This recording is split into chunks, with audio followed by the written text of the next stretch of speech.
welcome. I would like to welcome you to episode 568 of the Unpopular Podcast. This is the man, the myth, the legend, Jalen Hunter.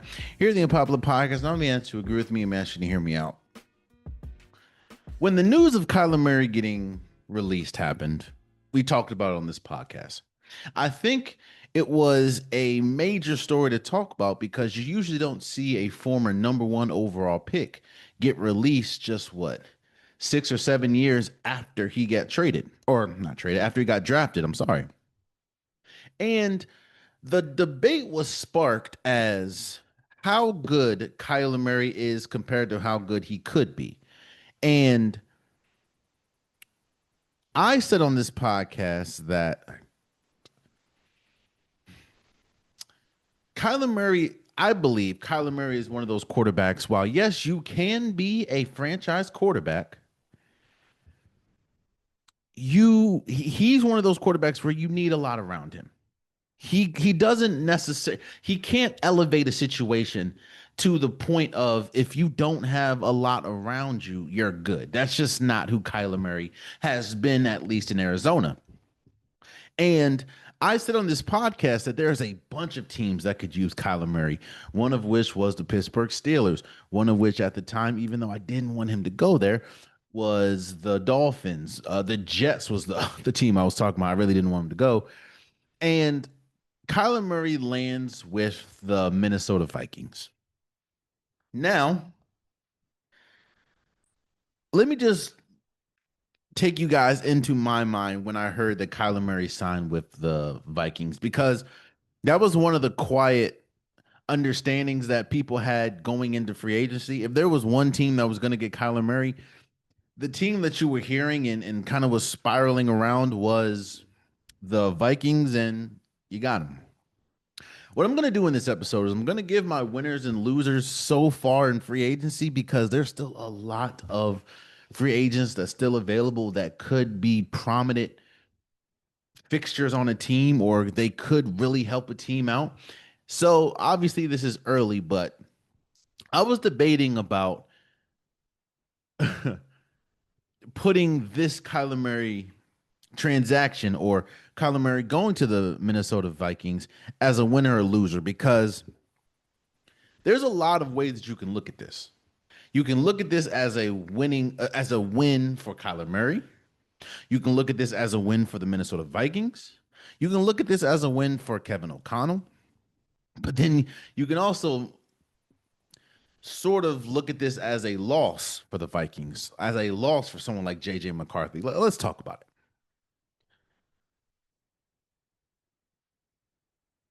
Obviously, it's not your best. If you're a team that feels you need a quarterback and you're looking at the landscape and you see someone like Tua Tagovailoa go to the Atlanta Falcons, and the quarterback pool in this free agency is bare, and you think to yourself, all right, well, we have Kyler there. Do we take a shot at Kyler or what? Because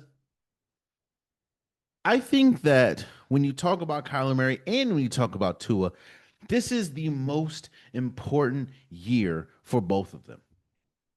This is the year where we're going to decide, can we look at them as starting quarterbacks again, or is that time of their career over? It's pivotal because not only do they have to go to their new situations and win the starting quarterback position, the leash that they've had, both being high draft picks, both having successful college careers, at least longer leashes in the league, the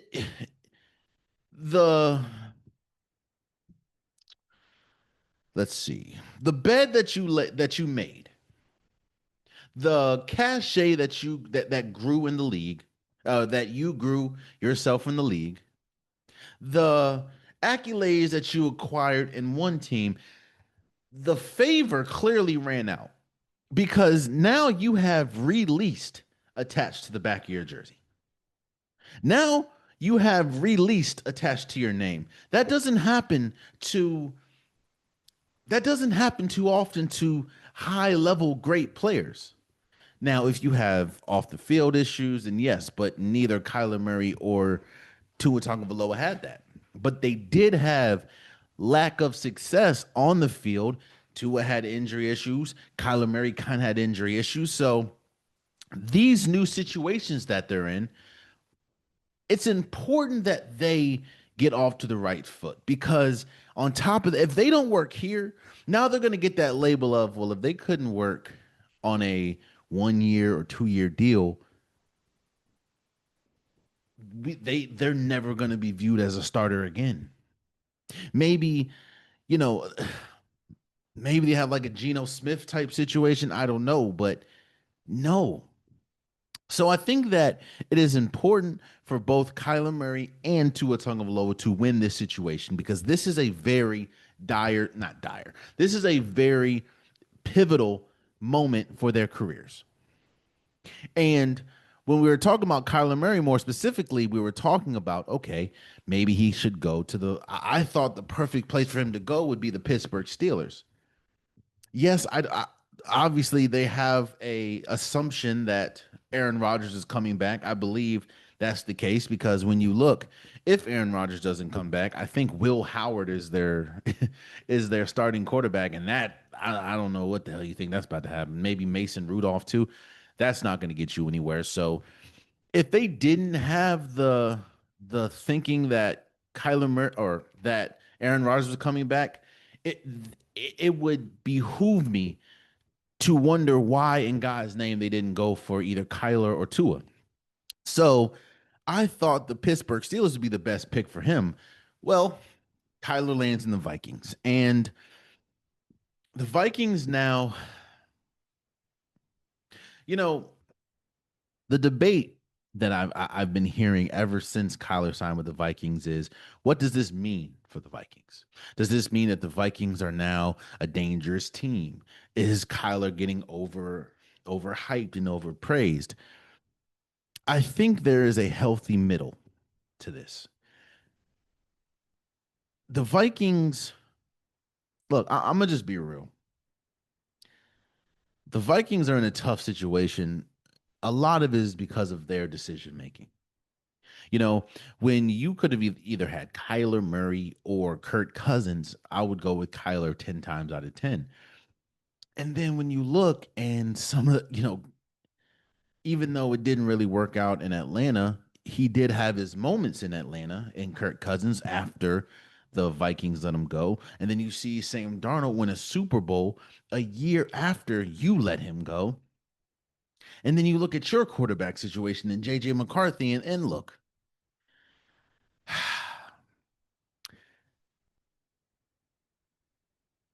I'm going to be real. I never expected JJ McCarthy to be that quarterback. I feel if you were never that quarterback in college, how do you expect to be that quarterback in the league? And what I mean by that is in college, I know Michigan won a national championship with JJ McCarthy, but that was a run first. That was a run first team and a defensive led team. When most of that defense is now currently in the league, and then you have Blake Corum, you have I think Donovan, I think his last name is Edwards, I believe. Like that was a run first team, and JJ McCarthy just had to make good plays in situations. He was never the guy to run the team. He was never the engine of that team. The engine was always Blake Corum. So I'm like, okay, I know he's a national champion. I know he's I know he had a quote unquote illustrious career in college, but he was never that guy. He was never even remotely close to winning the Heisman, in my opinion. And like, if JJ McCarthy had to be that guy, like if he had to be the centerpiece of your team, you weren't doing much in college. So I was while I thought JJ McCarthy could be cool, I didn't think he was gonna be. a top or should have been a top draft pick in the draft. But the Vikings took him and they felt that they wanted to see what they had in him, even though he did get injured and miss pretty much his entire rookie season. And they let Sam Darnold go. So I'm like, okay, last year wasn't great. Last year, it looked like the game was too fast for him. At times, he looked really good, but most of the time, it didn't look good at all. So I'm like, you have to make some decisions, which is why going back to the Kyler Murray point, Kyler Murray, yo, there's a reason why they were happy to bring in Kyler Murray. You give Kyler Murray arguably the best wide receiver in the league, arguably the second best or arguably the best wide receiver core when you talk about Justin Jefferson, when you talk about Jordan Addison, and you have a decent offensive line like TJ Hawkinson is on the team. Kyler Murray has pieces. JJ, if you can't beat out JJ McCarthy, the same JJ McCarthy that we saw a year last season, then it's over with for Kyler Murray. I'm just keeping it a beat with you. I think that this is the perfect place for him to go, essentially. Um, yeah, I think maybe Pittsburgh would have been better, especially when you see some of the things that they did in free agency. When you talk about getting like Michael Pittman and stuff, even though the Pittsburgh Steelers was almost on my losers list because they had I don't to this day I don't even think they addressed that offensive line, which was horrible last year. But I digress. I think I think when you're asking or when you're debating if Kyler Murray is or if Kyler Murray's presence makes the Vikings dangerous compared to is he overrated, I think that Kyler Murray isn't he hasn't been his play over the years hasn't warranted him being a number one overall pick. So if you want to say he's overrated in that sense, I completely understand. But I do think that he is a step up from someone like JJ McCarthy, who was the definitive starting quarterback for the Vikings until they got Kyler. And I think that this makes them much more dangerous than having another season. And again, I know this is still early. If JJ McCarthy somehow beats out Kyler Murray, that's a conversation we'll have for that day. But I think that would be a tough look for Kyler Murray if that's happened. And I do think that with the weapons that they have, Kyler Murray does make this team more formidable to compete with some of the top teams in the NFC more than JJ McCarthy. So, in that sense, I think this was a good signing and a good pairing with Kyler Murray and the Vikings. And we'll see what happens. Um, like I said, I wanted to give some of my free agency winners and losers. I want to stick with the winners first. Now, these are no particular order. I'm going to give 5 winners, 5 losers. This is probably going to be a list episode because after this, I'm going to talk about my MVP race in the NBA. But we've seen a lot of movement this free agency. And it's easy to talk about Max Crosby and the Ravens. I kind of wanted to stick because I talked about that heavy last episode. I talked about it heavy when the Ravens quote unquote acquired Max Crosby. It would be easy to say those are winners losers. I wanted to stay away from that or stay away from the obvious. But there have been a lot of moves. Now, while yes, there are still a lot of free agents to be had, it's still early in free agency. I think it's only day like 3 or 4. But there have been some movement. And again, these are in no particular order. But the first winner I want to talk about is Tyler Linderbaum. I would think, right, to go from the Baltimore Ravens that have a storied or that have a history of being a great organization, great run organization, great front office, to go from that to the Las Vegas Raiders that have a history of being a dysfunctional organization and a dysfunctional front office, that would usually land you in the losers pile, right? But when you're Tyler Lindenbaum and you sign a 3-year, $81 million deal, which essentially resets the market for a center. You see, the thing that Tyler Lindenbaum is feasting off of, and the reason why this is a big winner is because they look at the offensive line as a unit.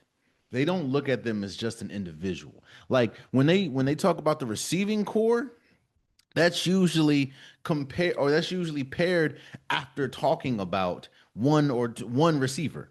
Like they'll talk about we just did it. I talked about Justin Jefferson and the receiving core. When you go to the negotiation table, it's not, well, me and the core. No, it's what is Justin Jefferson, who is arguably the best wide receiver in the game. That's not necessarily the case when we talk about offensive linemen. For instance, we talked about when Laramie Tunsil, who is now a commander and signed a 2-year extension, shout out to him. When Laramie Tunsil was on the Houston Texans, nobody really talked about how good Laramie Tunsil is. They talked about how terrible the offensive line was, which it was, and still technically kind of is. They don't talk about, well, Laramie Tunsil is one of the best linemen in the league. No, they were like, yo, the Houston Texans offensive line sucks. That's just how it was. So when you look at the market, when Tyler Lindenbaum looks at the market, and when you look at the market for guards, it's not just a guard, it's the offensive line. So the offensive tackle is worth 200 or 24 million a year. The guard is usually going to be worth $24 million a year. That's just how it goes. So when you're Tyler Lindenbaum and you reset the center market with getting what? Getting $81 million.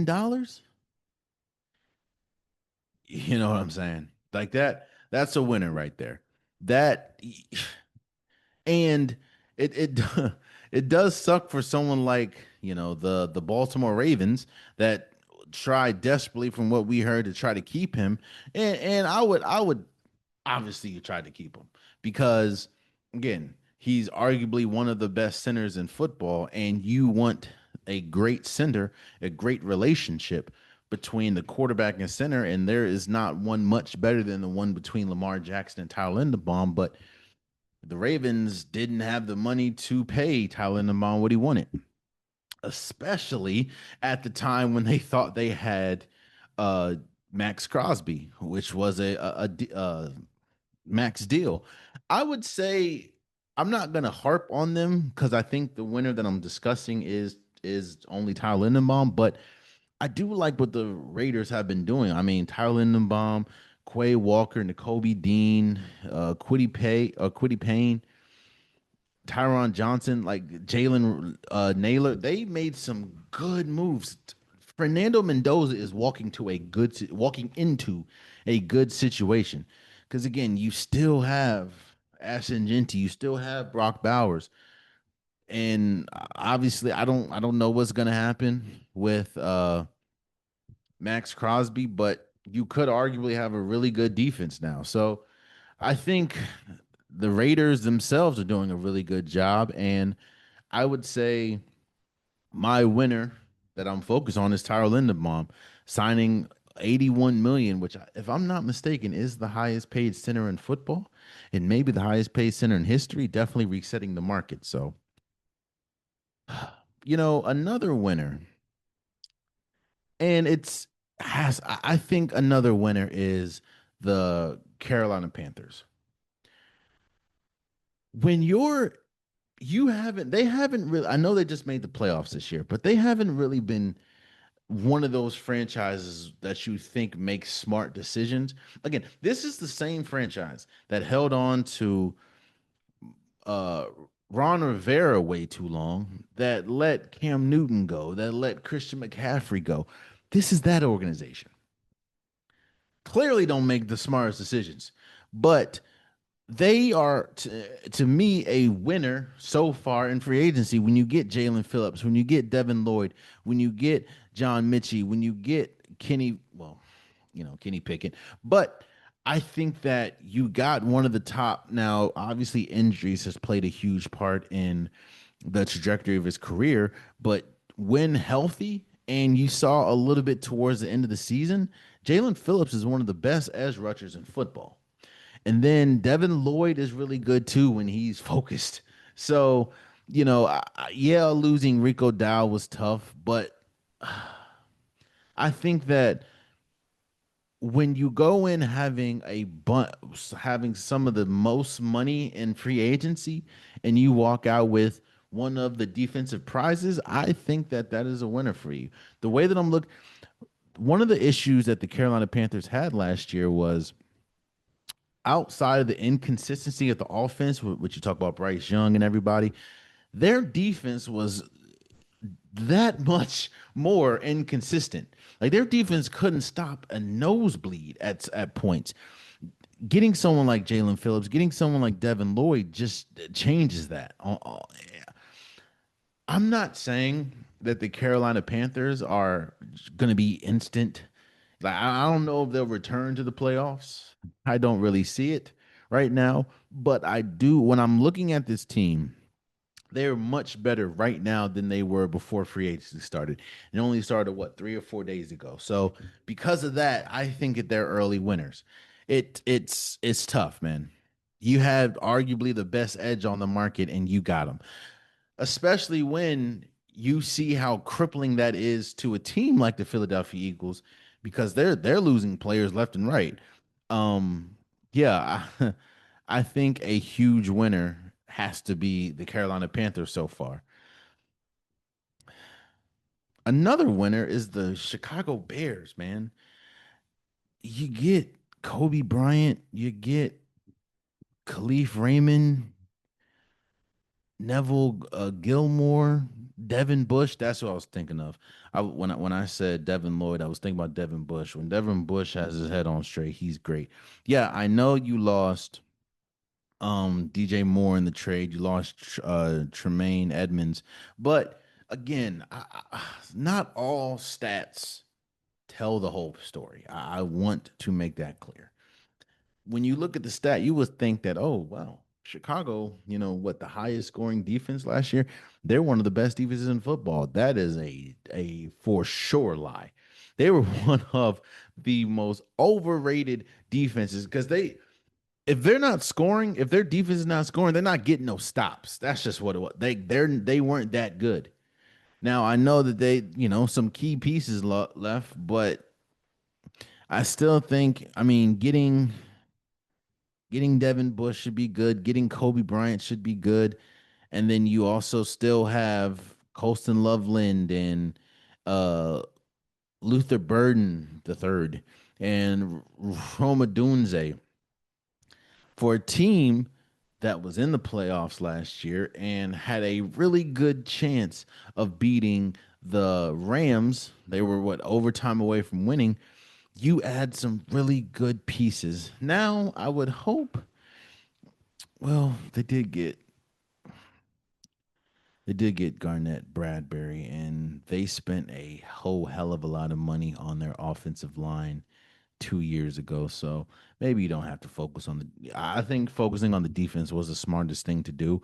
Oh, I didn't realize they got Jarek Willis. Shout out to him. Yeah, from the Bears, I think. Oh, not Bears, from the Browns. Yeah. Yeah. I think it was smart to focus on the defense, especially when you see last year how their defense lost them a good number of games or couldn't carry the offense. So, I think that I think the Bears is a winner so far. Now, I'm gonna go to my next winner. And when you think of this team, not once do you ever think, oh, they're not a winning franchise in any way, shape, or form. And last year was actually a terrible, terrible year for them. Um, and last year they you they were terrible, and they've been terrible for as long as I can remember. But I know it's early, but if you look at the moves that the New York Jets are doing, they are a winner so far. I'm not saying he's a bridge quarterback. They got Geno Smith. They're not expecting Geno to take them to the promised land. And I don't think Geno at this point can do that. I see what happened with the Raiders last year, but that was a bad situation for Geno. You get Geno Smith, you get Minka Fitzpatrick, you got David Onemata, like Demario Davis. I know he's older in age, but you get him. Joseph Asai, like they got some Kingsley Injabar Injabar. Damn, I'm sorry I messed up your name, bro. And you were able to franchise test Brees Hall. Like, yes, they lost Quincy Williams. They lost John Jim Simpson. Lord have mercy. Elijah Vera Tucker, Jerome Johnson. They traded away. But even with those players, they they were still one of the worst defenses last year. They were especially their back end of the defense. I think that was the only team all season that didn't record a interception. So I think that they've been to get someone like Minka, to get someone like Geno Smith. I know he's older, but Demario Davis, and you still have a good number of picks. I mean, good number of cap space. I think that the New York Jets are winners so far. I'm not saying that this is going to turn around the fortune of the franchise, but you have your bridge quarterback. Next year is supposed to be a pretty good draft year. Look, when you look at someone like Dante Moore, when you look at someone like Archie Manning, possibly homie from no, I think he has one more year, but homie from Ole Miss, homie from Texas A&M or Mississippi State. Mississippi State, I think it might be Texas A&M. They have the same colors. Uh, I think that the Jets have kind of knocked it out the park, man. Like, yeah, I think that they've done great. And I guess my last winner that I'm going to discuss because there have been some really good moves. Like a team that didn't make my list was the Washington Commanders. I was really skeptical with giving Owe $100 million, seeing as though he was just traded from the Ravens, even though he did have a really good year with the Chargers. I'm like, yo, you're giving who 100 million? Adafe Owe. But then they've, even though I'm not sure about uh Amick Robinson, but you did get Kavlon Kennesaw from or Cansaw from New England. Like that, they made some Rasheed White, even though I thought they were gonna get. Just saying, but back on track. I think my last winner so far has to be the Rams. You get Trent McDuffie from the Chiefs, and you get Jalen Watson, two cornerbacks. Now,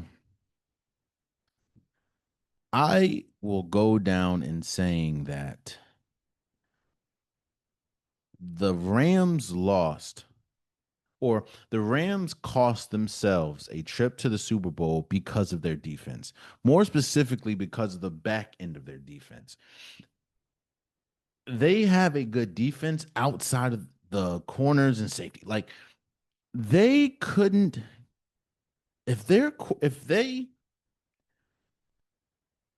weren't getting to the quarterback, if you couldn't get a sack, more than likely that was a large a huge completion. The cornerbacks for the Rams was god awful last year. And again, I think that's the reason why they did not make it to the Super Bowl.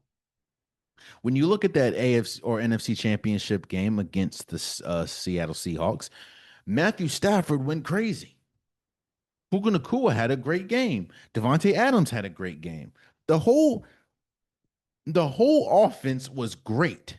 It just the cornerbacks was terrible. So when you look and you get arguably one of the best cornerbacks, even though he didn't have the greatest of seasons last year, you get one of the best cornerbacks in football via trade in Trent McDuffie, and then you get Jalen Watson, who like yeah, and you sign Cameron Curl, who I mean, okay, you keep Tyler Higbee. And on top of that, you haven't really lost anybody. You get Trent McDuffie. That is why I think the cornerbacks was the glaring weakness for your team last year, and I believe that's the reason why you didn't make the Super Bowl. And I wholeheartedly believe whoever was coming out of the NFC, whether that was the Rams or the Seahawks, was going to win the Super Bowl, which is what happened. You get arguably one of the best cornerbacks in football in Trent McDuffie, and you get Jalen Watson. To me, you already got you're bringing back Matthew Stafford. You're bringing back that off. I don't know what's going to happen with Devontae Adams. I think he's still under contract. You, this is I feel like I'm not saying that you're going to have a duplicate of what happened last year. I'm not saying that Matthew Stafford's going to win the Super Bowl or not win Super Bowl. I'm not saying that Matthew Stafford is going to, be MVP. I'm not saying all that. But if you have anything close to what happened last year, plus you add Trent McDuffie and Jalen Watson, I think your team is much, much better and put yourself in a much better position to win a Super Bowl. So those are my winners. Again, I have Trent. I have Tyler Lindenbaum as a winner. I have the Panthers, the Bears, the Jets, and the Rams. Again, there's a lot of teams that I think made really good moves so far. Like I said, Commanders could have been on this list.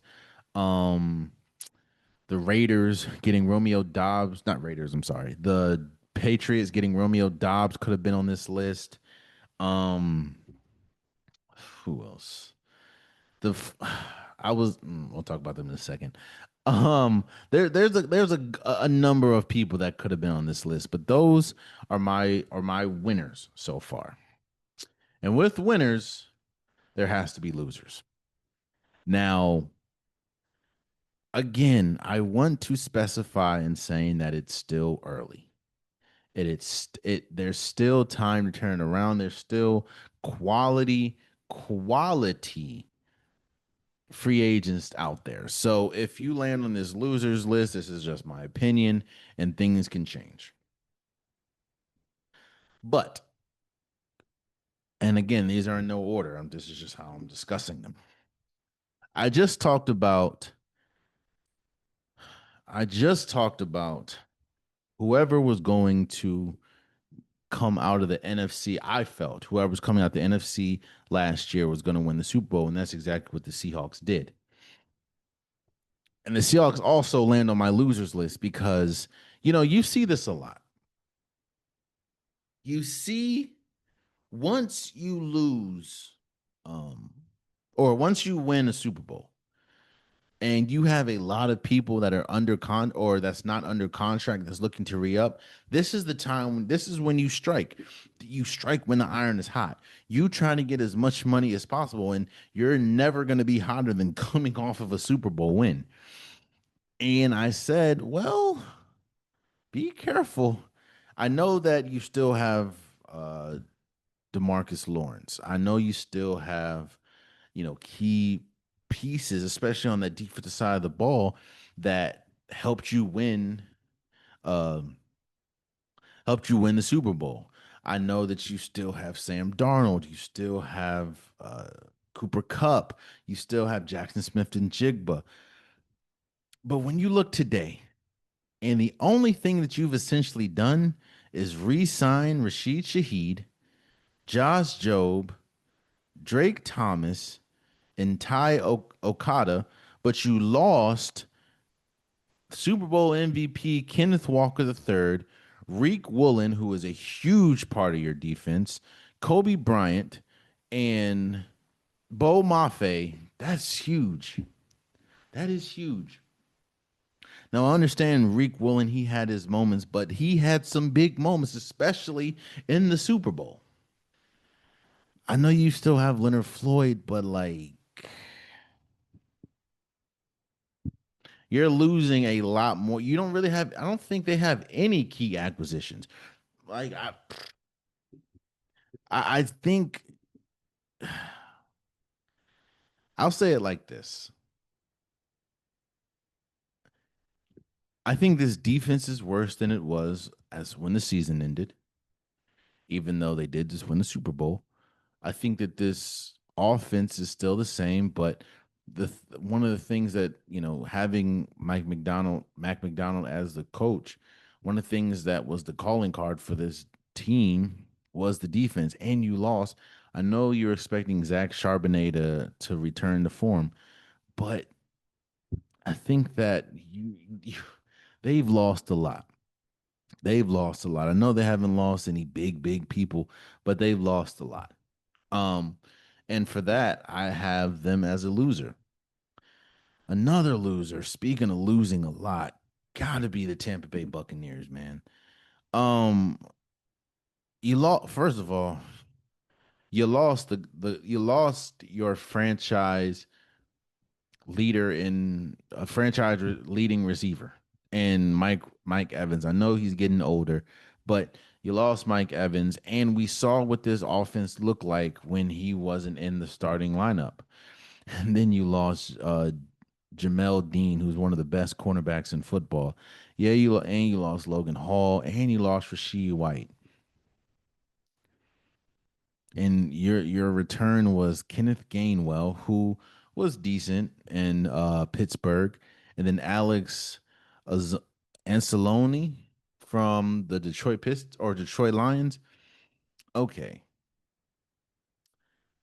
yeah. What you're hoping, and even though I do believe in him, you're hoping that you Emeka Buka steps up and he has a equal season or even better season that he did his rookie year, and Jalen McMillan. But and then you still I don't know what a healthy Chris Godwin really looks like right now. Um, yeah. On top of that, one of the biggest issues last year was the offensive line for the Tampa Bay Buccaneers. Like they had a tough time protecting Baker Mayfield, and they haven't. Maybe it was due to injury, if I'm not mistaken. I don't remember, but they really haven't addressed that offensive line too much. Um, and losing Geraldine on that defense is a huge blow. And the secondary was already questionable as well, even with Jamel Dean, but he was the best player in their secondary, and he's gone now. So I don't know how you look at the return and say, "Oh yeah, well we lost Rasheed White, we got Kenneth Gainwell though." I don't. We lost Jamel Dean, but we got Alex Anceloni. I don't know how you could say that. So because of that, I think Tampa Bay is a loser so far in free agency. Another loser, bro. Okay. Now, I look, I felt like now I don't know if they could have afforded him. And I don't know if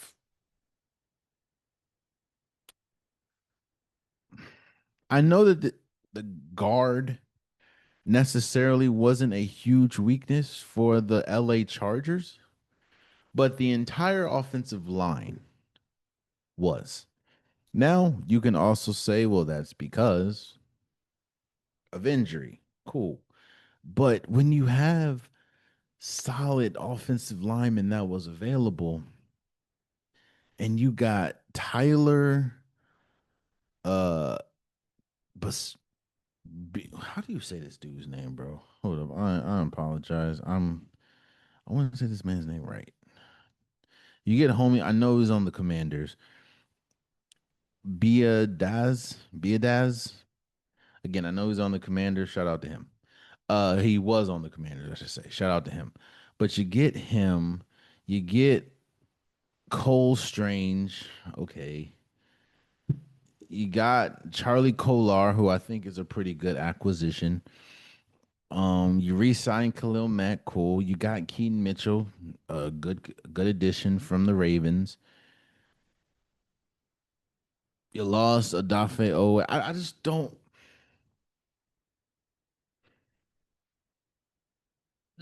I just, I'm looking at this Chargers team, man, and they don't look incredibly better.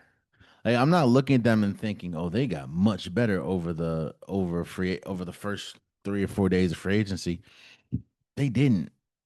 Um, and I felt like they could make several moves, several huge moves. And this is one of those teams. So historically, the Ravens are one of those teams that don't really do much the first few days. There's a reason why we're going into day 4, and I think 3 or 4, and the Ravens still have some of the most cap space in the league. And I said that there's some really good players that are still out there. The Ravens usually don't do much. When you see a lot of big players coming, the first 2 days, Ravens usually don't partake in that. A lot of it is because they just don't want to make the wrong decision. Wink, wink, Max Crosby. But they usually don't do that. I would think the Chargers is one of the teams that would, because you see how many solid like how many good players that were available on top of the fact that you needed help. When I look at this, I know it's still early,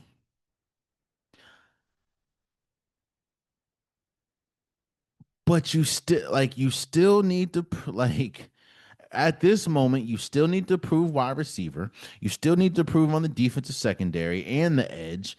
And on top of that, you need to improve. I know you're expecting Joe Alt to come back. You're expecting Rashad Slater to come back. But how many times does Rashad Slater have to have a season ending injury for you to think to yourself, you know what, let's find a solid replacement? Something that they have not been able to do. And so far in the draft, Cole Strange ain't it. I mean, I don't know, man. I'm looking at this, even with the acquisition that they have. Uh, I'm looking at this team, and I don't think that they're much better. And yes, I agree that Justin Herbert had to do a lot with a little. When you talk about the offensive line, when you talk about some of the lack of explosion from the offense or from the wide receivers, but it's like you had some of the most cap space, I believe, going into this season. What have you done with it? When I look at what you got, again, no offense to I get it because of the offensive line, but you got a blocking tight end, you got a really good second receiver or a running back. But what else? You got home. You got I think that was a pretty good get. Tyler Biadez. I know he was on the Commanders. I forgot his name or his last name. And Cole Strange ain't it. So I just I think that they're right now a loser for me. Um, because I just feel like with the people that were available, you could have done more. You should have done more, in my opinion. At least so far up to this point.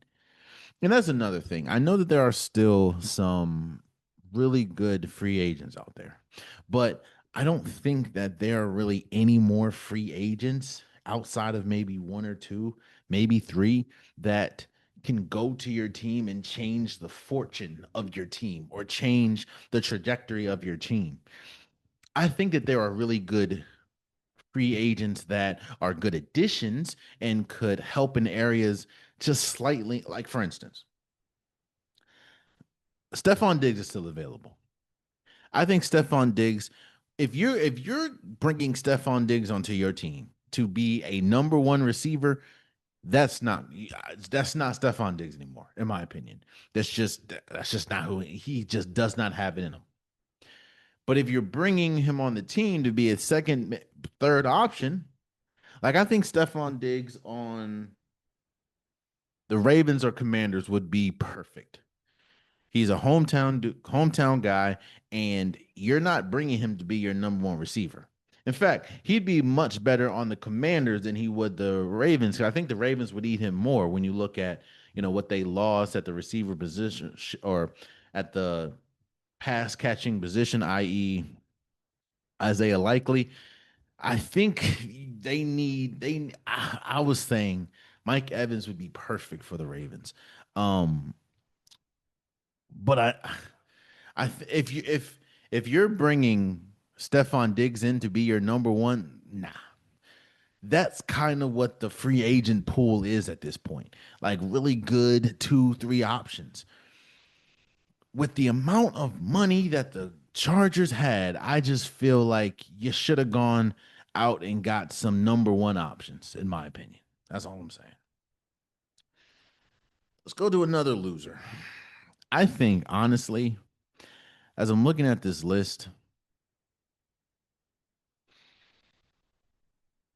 this might be the biggest loser, honestly, because I'm looking like, dude, yeah.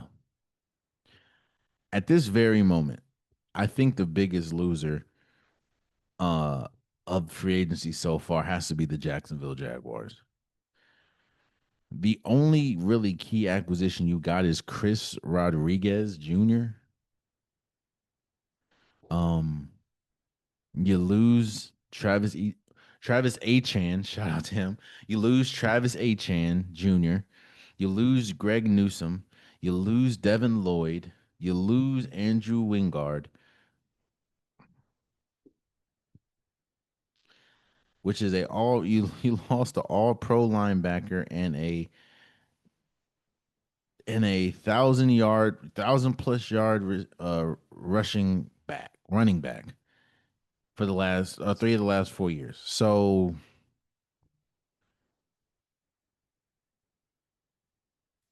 I mean, I guess you got Rodriguez, but like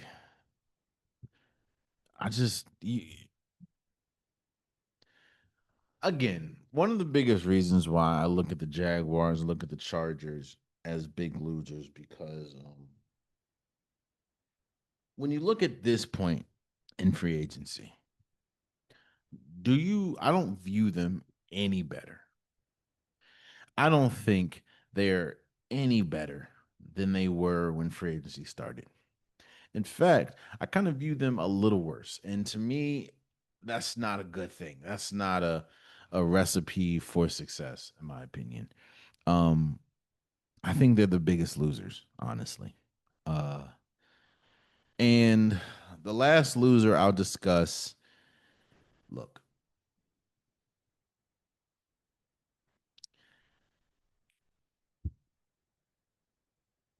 I understand when you're in a position like Alec Pierce is, you want to get that you're never you want to get that big contract. I don't know what Alec Pierce is looking at, but yours. Let's look at this. Let's look at the landscape of the chart of the Colts right quick. Yes, you brought in Kobe Wooden. You brought in Arden Key. You brought in Michael Clemens, Derek Nandi, Reese, but you lost Michael Pittman Jr., who was your number one receiver. You lost Zaire Franklin, who's one of the best linebackers in football. You lost Brendan Smith. You lost Quiddy Payne. You lost Gilmore. You lost like the acquisitions aren't outweighing the losses. And when you're Alec Pierce and you hear the teams that are Super Bowl contenders, that are playoff contenders, offered him more money, And he elected to stay and try to win with the Indianapolis Colts. Do I think Alec Pierce is worth $116 million? No. And shout out for him for signing the big contract for the Colts. But do you realize there was teams that were willing to offer him more? Teams that were Super Bowl caliber teams that were, at least, let me not say, that were playoff caliber teams. Right now, your defense is much worse than it was last year. And your starting quarterback is coming off of an ACL tear. And then you have Anthony Richardson, who it seems like the team don't even want.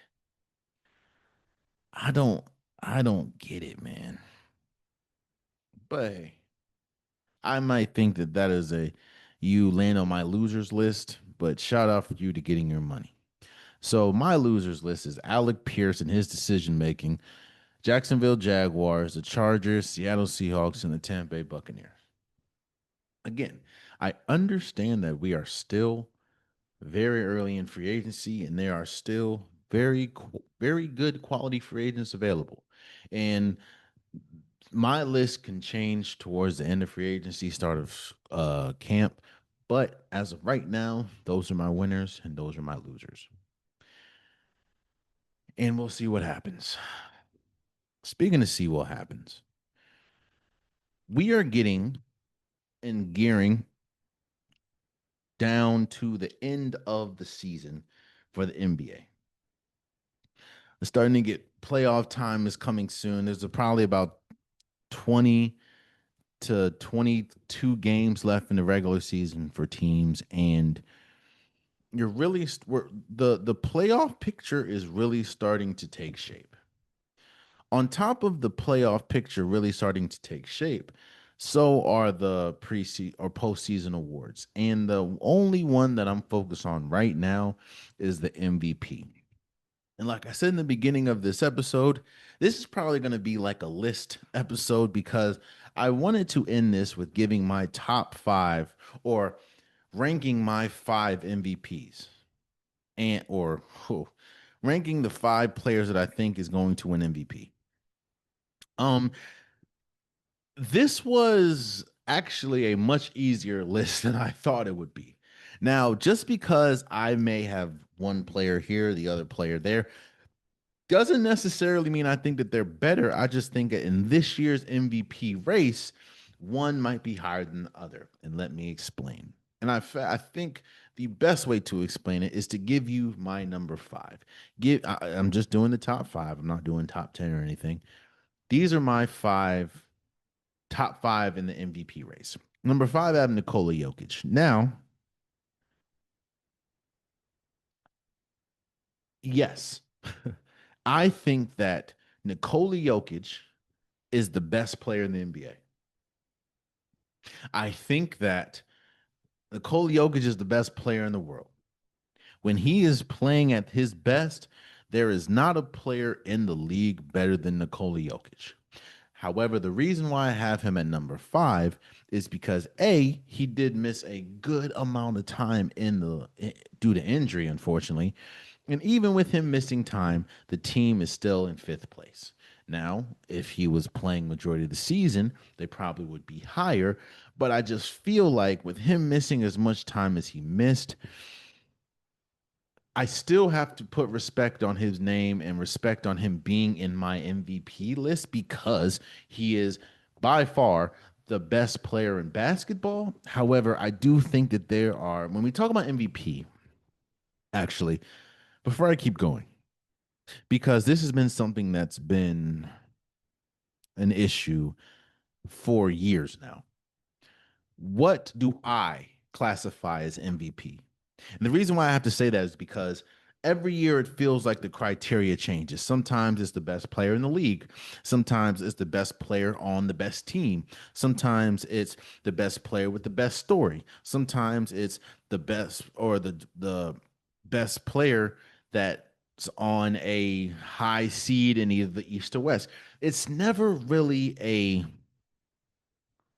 rhyme or reason to who they have as the MVP. So my definition as the or my definition to what MVP means is exactly what it says. Most valuable player. Who is the most valuable player for their team? Whose impact to the team matters more than others? Whose impact to the team is a direct result more to winning than losing? That is who I have. That's who I do it. I'm not saying that you necessarily have to be the best player, i.e., why I have Nikola Jokic at number 5.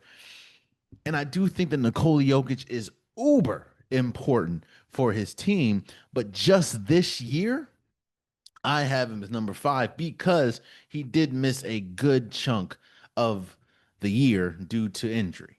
So, if you're the most important player, who makes their team that like much, much more better? Well, yes, Nikola Jokic is up there. That's why he's number 5.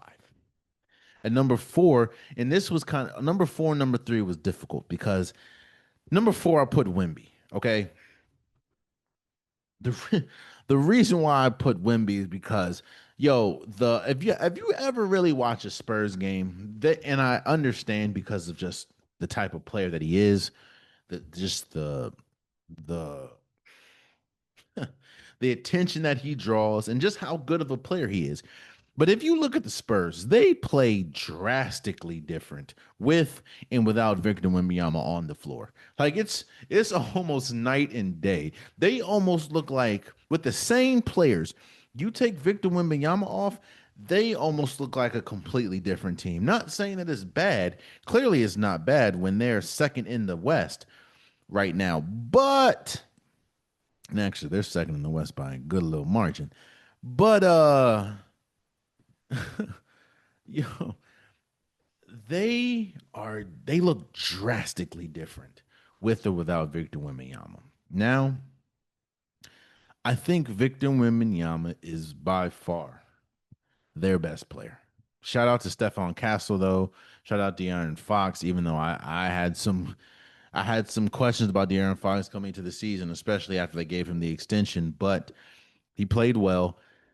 But yeah, bro, this team looks just drastically different. It's like they forget how to play basketball with Victor Wembanyama on the floor. And that in out of respect to them, that's also because he's just that good of a player. I feel like it's also weird because there's some times when it's like they're like, here, Victor Wembanyama, just figure it out. Here, you take the ball, figure it out. And then there's times where they run a very good offense with Victor Wembanyama. That's why I think they're winning the season series against the Oklahoma City Thunder. Thunder just can't stop them. But when you take Victor Wembanyama off, and that's kind of why they have him at 4th. When you take Victor Wembanyama off, then Devin Vesely has to play. Stephon Castle has to play. Like actual, but like they Harrison Barnes, like they actually hoop. So I don't I don't think I've seen a team like that in a while, bro. Like they just look like a night and day different team. Not, and I'm not saying that they're both bad. It's just weird. It's just weird. So I have Victor Wembanyama at 4. At 3, I had Cade Cunningham. I know, like I understand you. Look, I think there has to be something to say about the fact that you are the best player on a team that is leading your conference. That doesn't necessarily mean that you're necessarily going to be the MVP, but I do think that Cade Cunningham has been incredible, and the Pistons are one of the best teams in the league and the best team currently in the East when you look at the standings. I think nobody would have saw this coming. Yeah, you'd think that they'd have a better season, but nobody would see the Pistons being the number 1 seed, possibly going into the playoffs in the East when the season started. And a lot of that is because of Cade Cunningham. Now, no, Cade Cunningham isn't the best defender.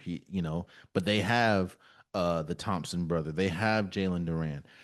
or Jalen Duren. I'm sorry. Like this team is rugged. This team is, and they try their hardest to model their game around the bad boy Pistons. When you talk about the physicality, however, Cade Cunningham is hooping. Uh, in fact, how many points is Cade Cunningham averaging right now? Cade is averaging 25 points if you round up, and he's averaging 10 assists a game, which is second in the league. So it's not he's not ball hogging. He's showing why he was a number one overall pick. Uh, and I think he's third in my list for MVPs. The only reason why I don't have him second or first is because I feel like who is second and who is first are just having that much more impactful seasons, which brings me to number two. I've already issued my apology, but I'll formally issue it again. I was very wrong about Jalen Brown, and I was very wrong about how the Celtics would be this year without Jason Tatum. I still could possibly be right about Jalen Brown in the sense of I said that Jalen Brown cannot be, I don't think Jalen Brown can be your best player and you be a championship caliber team. I still have questions about that. However, I didn't think Jalen Brown was this good, or I didn't think he can carry a team that was missing Jason Tatum majority of the year and be second overall second overall in the East, and I think the fourth overall team in the play in the when you talk about schedule or when you talk about wins and losses. I think they have the fourth best record or fifth. A lot with Jalen Brown or with Jason Tatum missing majority of the season, Jalen Brown has stepped up, and that's he. I don't think outside of one person, I don't think that there's many people that have been more impactful for their team than Jalen Brown. I understand that Jalen Brown and I may have fueled a lot of that as well before the season started. I understand that there's a lot of people that may question Jalen Brown and may not even like Jalen Brown or may still struggle with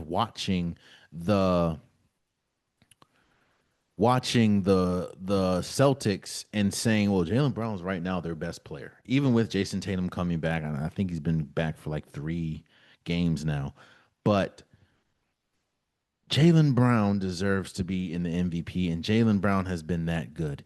In fact, when you look at his season, uh, when you look at his season totals, Jalen Brown is sixth in scoring, top 30 in rebounds, and top 35 in assist. He's sixth in scoring. Like, yeah, I think Jalen Brown. I saw a mock draft or not mock draft. I think ESPN do the MVP or their MVP ranking. And I think they had like Jalen Brown eighth or ninth or something like or fifth or sixth or something. Jalen Brown to me has been when we talk about MVPs, he's the second best, most consistent and most valuable to their team this year, and that's why I have him at second. I thought the Celtics were going to plummet without Jason Tatum, and not only I'm not saying that they're better without Jason Tatum, but not only have they been great this year, most of that is because of the leadership and the play of Jalen Brown. So I have him at number two. And number one should be clear as day. Shea Gilgeous-Alexander. You know, I was thinking about something. I've heard people talk about it, but you know, I don't want to. I didn't want to really give it much energy until I was doing, building out this episode. Um, the question that is on the top of my mind is when do you start sliding rankings up and down? Like when do you start having to acknowledge when somebody is an all timer? Like We know that Nikola Jokic is an all timer. He's an all time great player. We know that Giannis Antetokounmpo is an all time great player. We know that Steph Curry, LeBron, KD, all time great players. We also know that Shea Gilgeous Alexander, for what he does, is an all time great player. When we just talk about offensively, as an offensive juggernaut, Shea Gilgeous is an all time player. My thing is, where is he at right now? Because last year he had a historic season. Won damn near all the awards you can win. Won the won the MVP. Won the Western Conference Finals MVP. Won the scoring title. Won the NBA championship. Won the Finals MVP. He did everything that you could possibly do. And even though he did miss some time this year, you can argue that he's having a better season this year than he did last year. Now, no, I don't think he's gonna. In fact, I don't think he's gonna win the scoring title. But he did just pass Wilt Chamberlain with most consecutive 20-point games, passed Wilt Chamberlain for most all time. Might I add? I was thinking, man, and right now he is second in scoring. So he could, in all actuality, he could. Oh my goodness, is that Luca? Is Luca number one? Yeah, Luca averages 32.9 points a game, and Shea Gilgeous averages 31.8. So Shea Gilgeous could win the scoring title again. He's 14th in assist, rebounds. I mean, it is what it is, but he's shooting 55%, which is 14th in the league. I think it was Gilbert Arenas podcast was talking about it. Uh, they were saying, where would you rank Shea right now as an all-time great? Because I mean, there's no argument that he is an all-time great at this point. Uh, if I'm not saying he has to win all the awards, and I'm not saying he will win all the awards, but I do think that he's going to win MVP for the second straight year. And if he wins this championship, if he wins, Finals MVP, if he wins Western Conference Final MVP, we're going to have a tough conversation because at this point, if he accomplishes that, I don't know if there's 5 point guards that I would pick over Shea Gills Alexander. So, with all that being said, Shea is my MVP right now. You realize they haven't had J Dub majority of the season. Chet Holmgren's been in and out the lineup. Alex Caruso's been in and out the lineup. Carson Wall's been in. The damn near the whole team's been in and out the lineup. And Shea is just, I know Shea's been in and out the lineup, but when he's been playing, bro, he's second in the league in scoring. Yeah. Shea Gills is my MVP right now, bro. And I don't think it's that close, especially when you see the last time he played against Nikola Jokic, he had like 35 and let me see. He had 35 and 15 assists with zero turnovers. And then three nights later, you play against Boston Celtics and Jalen Brown, and you score 35, and I believe hit the game winner on them. Oh no, did they? He hit the game winner on Oh yeah, it was the game winner. So yeah.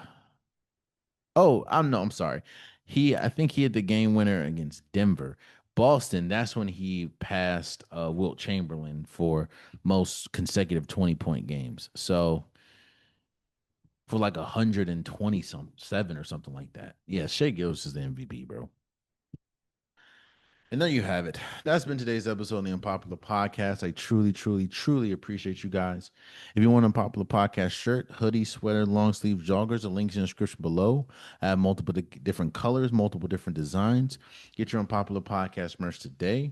Also, please subscribe to the YouTube channel. I'm trying to get as many subscribers as possible, and I cannot do it without you guys' help. So tell a friend to tell a friend to tell a friend to subscribe. It definitely means a lot. Also, for my DSPs, Apple Podcasts, Spotify, SoundCloud, wherever you get your DSPs, wherever you hear this luscious voice of mine, please follow, share, subscribe, comment, leave a rating. I'm trying to grow the podcast unilaterally, and I cannot do it without you guys' help. So I appreciate all of my DSP. No platform is more important than the other to me.